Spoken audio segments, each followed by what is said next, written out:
12 வயசில் மனசில் பட்டாம்பூச்சி பறக்குமே. லவ் இல்ல அதன் பேர் லவ் இல்ல.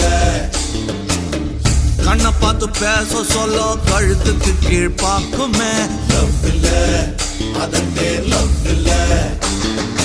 கீஞ்ச பாயில் கவுந்து படுக்கும் போது உன் கனவிலே கிளியோபட்ரா வந்தா லவ் இல்ல.